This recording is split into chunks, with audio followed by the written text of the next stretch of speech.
वफ़ाक़ी सरकार पारां जज जे ख़त जे मामले जी जांच कराइण जो ऐलान कयो वियो आहे। वज़ीर आज़म शहबाज शरीफ़ ऐं चीफ जस्टिस काज़ी फ़ाइज़ ईसा विच में 1.5 कलाक मुलाक़ात थी। कानून वारी वफ़ाक़ी वज़ीर आज़म नज़ीर तारड़ चयो आहे त मामले जी शफ़ाफ़ जांच कराई वेंदी।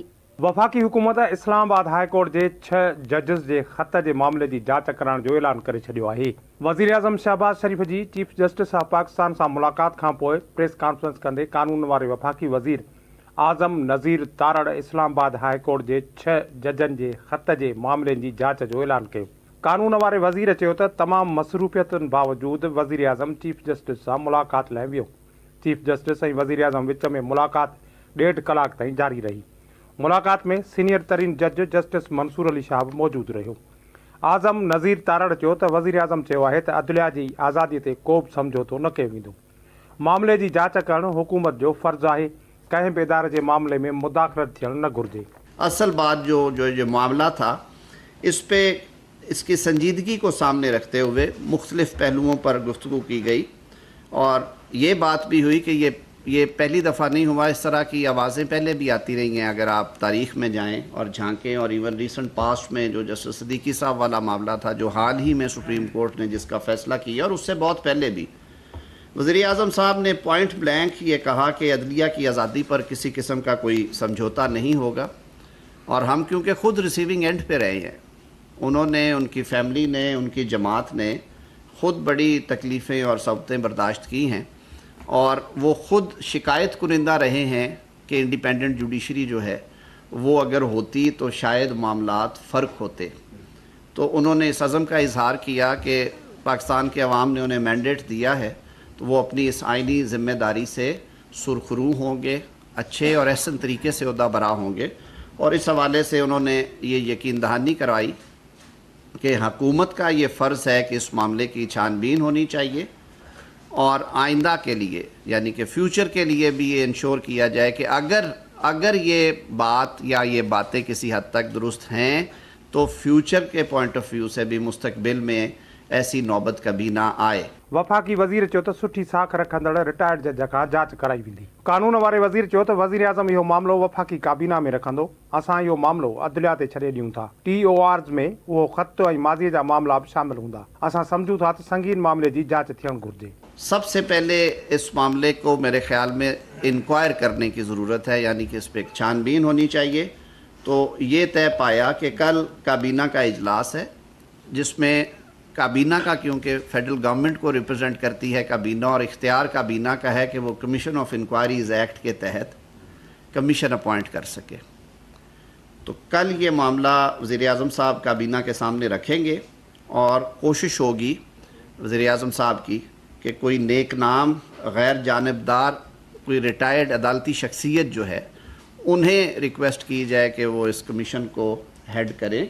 उन खां अॻु वज़ीर आज़म शहबाज शरीफ़ ऐं चीफ जस्टिस काज़ी फ़ाइज़ ईसा विच में सुप्रीम कोर्ट जे चैम्बर में मुलाक़ात थी, जेका 1.5 कलाक ताईं जारी रही। मुलाक़ात में कानून वारो वफ़ाक़ी वज़ीर आज़म नज़ीर तारड़, अटार्नी जनरल उस्मान मंसूर अमान ऐं जस्टिस मंसूर अली शाह बि मौजूदु हुआ। मुलाक़ात में इस्लामाबाद हाई कोर्ट जे 6 जजिस जे ख़तनि ते तफ़सीली गौर वीचार कयो वियो। वाक़े ॿुधाईंदा हलूं इस्लामाबाद में सदर आसिफ अली ज़रदारी सां बरतानवी हाई कमिश्नर जैन मैरियट मुलाक़ात कई। आसिफ अली ज़रदारी जो चवणु आहे त आला सतही लाॻापनि सां पाक बरतानिया लाॻापनि खे हथी मिलंदी। इस्लामाबाद में सदर आसिफ अली ज़रदारी सां बरतानवी हाई कमिश्नर जैन मैरियट मुलाक़ात कई। यानी त सदर आसिफ अली ज़रदारी ऐं बरतानवी हाई कमिश्नर विच में ॿेतरफ़नि मामलनि ते ख़्यालनि जी ॾे वठि कई वई। उन मौक़े ते सदर आसिफ अली ज़रदारी पाकिस्तान ऐं बरतानिया विच में वापार ऐं इक़्तिसादी लाॻापनि खे वधीक मज़बूत बणाइण ते ज़ोर ॾिनो। सदर आसिफ अली ज़रदारी चयो त पाकिस्तान ऐं बरतानिया विच में ख़ुशगवार लाॻापा आहिनि। सदर आसिफ अली ज़रदारी चयो त पाक बरतानिया लाॻापनि खे आला सतही राबतनि सां हथी मिलंदी। सदर आसिफ अली ज़रदारी वधीक चयो त मुल्की मईशत जो इस्तेहकाम पहिरीं अवलियत आहे, जॾहिं त रोज़गार जा मौक़ा पैदा करणु ऐं ग़ुरबत जे ख़ात्मे ते ख़ासि ध्यानु ॾिनो पियो वञे। सदर आसिफ अली ज़रदारी चयो त मौसमियाती तब्दीली पाकिस्तान लाइ संगीन चैलेंज आहे। सदर आसिफ अली ज़रदारी चयो त पाकिस्तान मौसमियाती तब्दीलियुनि सबबि सभ खां वधीक मुतासिर थियल मुल्कनि में शामिल आहे, जॾहिं त पाकिस्तान में सोलर ऐं विंड एनर्जीअ जी वॾी सलाहियत बि मौजूदु आहे। बेवासे अवा खे ॿुधाईंदा हलूं नेपरा बिजली महांगी करण जी मंज़ूरी ॾेई छॾी। नेपरा कराची समेत सॼे मुल्क में बिजली महांगी करण जी मंज़ूरी ॾिनी। नेपरा मूजिब बिजली ₹2.75 फी यूनिट महांगी करण जी मंज़ूरी ॾिनी वई आहे। स्टेट बैंक मुल्की नाणे जी मटासटा जे ज़ख़ीरनि में वाध बाबति अंग अखर जारी करे छॾिया। स्टेट बैंक मूजिब मुल्की नाणे जा ज़ख़ीरा 22 मार्च ताईं $13.42 करोड़ आहिनि। नाणे जे ज़ख़ीरनि में 22 मार्च ते ख़तम थियल हफ़्ते में $3.69 करोड़ जो इज़ाफ़ो थियो। मुल्की नाणे जे ज़ख़ीरनि में इज़ाफ़ो रिकॉर्ड थियो आहे। स्टेट बैंक ऑफ पाकिस्तान मुल्की नाणे जे ज़ख़ीरनि जे हवाले सां अंग अखर जारी करे छॾिया। स्टेट बैंक जी पधिराई मूजिब मुल्की नाणे जी मटासटा ज़ख़ीरा 22 मार्च ताईं $13.42 करोड़ रहा। स्टेट बैंक जी पधिराई मूजिब मुल्की ज़ख़ीरनि में 22 मार्च ते $3.69 करोड़ जी वाध थी। स्टेट बैंक जा ज़ख़ीरा 22 मार्च ताईं $40 लख जी वाध सां $8.2 अरब रहा आहिनि। स्टेट बैंक जी पधिराई मूजिब कमर्शियल बैंक्स जा ज़ख़ीरा $3.39 लख जी वाध सां $5.40 करोड़ रहा। सेनेट में बलूचिस्तान जी 11 सीटुनि ते 9 सेनेटर्स बिना मुक़ाबले कामयाब थी विया आहिनि। आज़ाद उम्मीदवार अॻूणो निगरान वज़ीर आज़म अनवारुल हक़ काकड़ बि सेनेटर चूंडिजी वियो आहे। सेनेट जे जनरल सीटुनि ते नून लीग जे सैयद अल नासिर ऐं आगा शाज़िब दुरानी सेनेटर चूंडिजी विया। पीपी जो सरदार उमर गुरगेश, नेशनल पार्टी जो जान बुलेदी ऐं एएनपी जो एमल वली बि बिना मुक़ाबले सेनेटर चूंडिजी वियो। औरतुनि जी सीटुनि ते नून लीग जी राहत जमाली ऐं पीपी जी हुसना बीबी बि सेनेटर चूंडिजी वई।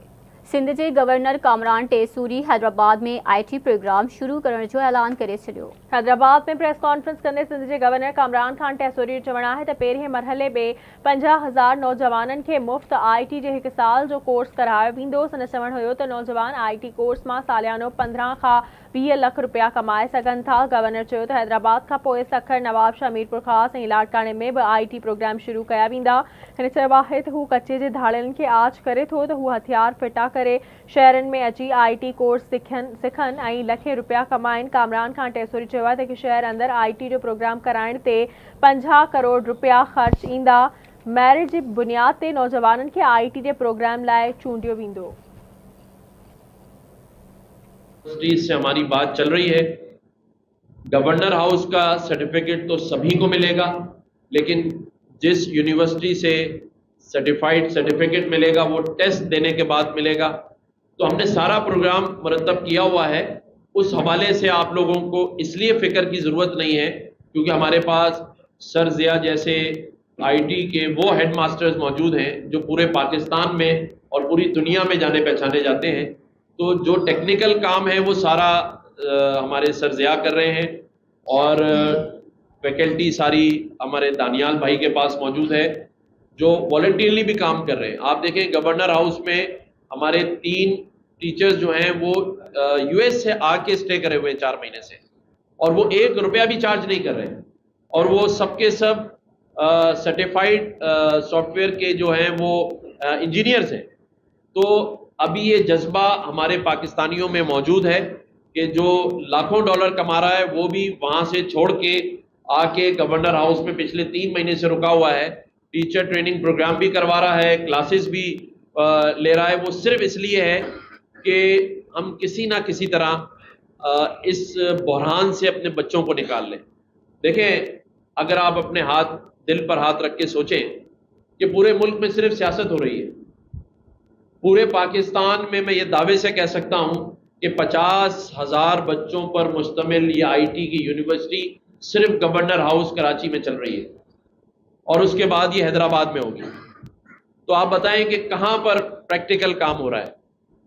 होना चाहिए, लेकिन ये नाउमीदी की तरफ जाने के बजाय हमने लोगों को उम्मीद दिलाई है और इंशाअल्लाह ताला आप देखेंगे कि वो दिन दूर नहीं जब सिंध सबसे पहले पूरे पाकिस्तान में IT का सूबा कहलाएगा।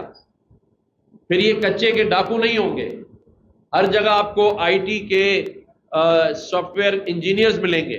कराची में सिंध जे सीनियर वज़ीर शर्जील इनाम मेमण जी सदारत हेठि ट्रांसपोर्ट खाते जे कामूरनि जो इजलास थियो। वधीक तफ़सील हिन रिपोर्ट में।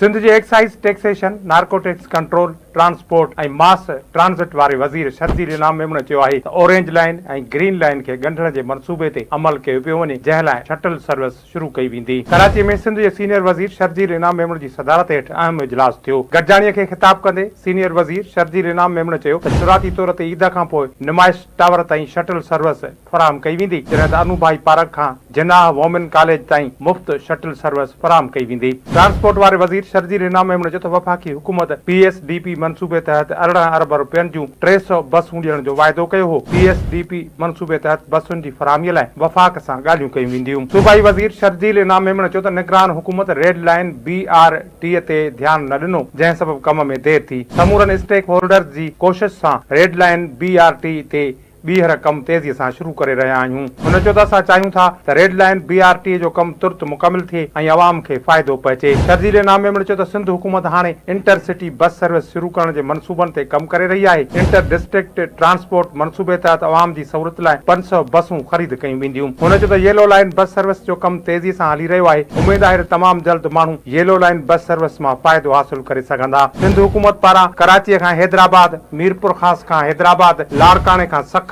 लाड़काणे खां कंबर शहदाद कोट ताईं बसूं हलायूं वेंदियूं। इजलास में secretary transport Asad Zamin, MD SMTA Kamal Dayo, trans कराचीअ जे वक्ती CEO Shamaila Mohsan, red line, orange line, yellow line जे अख्तियारनि, इंटरनेशनल कंसल्टेंट ऐं ॿियनि ऑफिसरनि शिरकत कई। डखर वेझो चांडिया बिरादरी जी ॿिनि धुरियुनि विच में हलंदड़ तकरार जो निबेरो कयो वियो। ॿिनि ॼणनि जो खून साबित थियण ते इल्ज़ाम हेठि आयल धुर मथां मजमूई तौर 8-8 लख रुपया ॾंड मुक़ररु कयो वियो। गुड फतेह मोहम्मद शहर में सरदार अज़हर ख़ान कुमारियो जी सरपंची हेठि सिकंदर अली चांडियो ऐं सुधीर अहमद चांडियो धुरियुनि में हलंदड़ खूनी तकरार जो निबेरो कयो वियो आहे। धुरियुनि जा बयान ॿुधण बाद सरदार अज़हर ख़ान कुमारियो, ज़मीर चांडियो ऐं नींगर अयास चांडियो जो खून साबित थियण ते सुधीर अहमद चांडियो धुर ते 8-8 लख रुपया ॾंड मुक़ररु कयो वियो। खानपुर वेझो महिमान थी आयल 3 ॼणनि खे हथियारबंद अगवा करे विया। ॻोठाणनि मुज़ाहिमत करे 2 ॼणनि खे बचाए वरितो। 1 महीने अंदरि तालिके में अगवा थी वियलनि जो अंग 7 थी वियो आहे। गढ़ी तेगो वारे इलाइक़े में महिमान थी आयल 3 ॼणनि खे हथियारबंद अगवा करे विया। ॻोठाणनि मज़ामत करे 2 ॼणनि पीरल चाचड़ ऐं मुराद चाचड़ खे बचाए वरितो, जॾहिं त हथियारबंद अब्दुल करीम खे अगवा करे खणी विया। 1 महीने अंदरि खानपुर तालुके मां अगवा थी वियलनि जो अंग 7 थी वियो। दाद लगारी भरिसां 20 ॾींहं अॻु अगवा थी वियल 2 नौजवान बाज़ियाब थी घर पहुची विया। मुगवी अख्तर मोची ऐं इकबाल मोची 20 ॾींहनि बाद बाज़ियाब थी घर पहुची विया। ज़रियुनि जो चवणु आहे त वारसनि 16 लख रुपया भुंग भरे 2 नौजवाननि खे बाज़ियाब करायो आहे। पने आकिल वेझो 3 क्लास जो शागिर्द पुरस्कार नमूने गुम थी वियो। ॻोठ सालहाड़ी वासी 12 सालनि जो शान अली मेहराणी पुरस्कार नमूने गुम थी वियो। वालिद जो चवणु आहे त गुज़िरियल शाम संदसि पुटु घरां निकिरी वियो हो, जेको अञा ताईं वापसि नाहे आयो। पुलिस जो चवणु आहे त वारसनि जी फ़रियाद ते नींगरे जे गुम थियण जी रिपोर्ट दाख़िल कई वई। नींगर जी गुम थियण जी रिपोर्ट दाख़िल कई वई, वधीक जांच कई पई वञे। टंडे बागे वेझो गुज़िरियल ॾींहुं मुबैना आपघात कंदड़ नारी खे क़तल करण जो इंकशाफ थियो।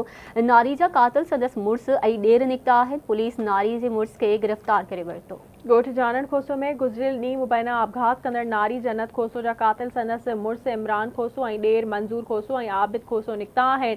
मक़तूल जी माउ फरज़ाना खोसो जी फ़रियाद ते संदसि न्याणी जे क़तल जो केस ॾेई थाणे ते दाख़िल कयो वियो। पुलिस जो चवणु आहे त नारी जे मुड़ुस इमरान खोसो खे गिरफ़्तार करे वरितो आहे, जॾहिं त ॿियनि जवाबदारनि खे बि जल्द गिरफ़्तार कयो वेंदो।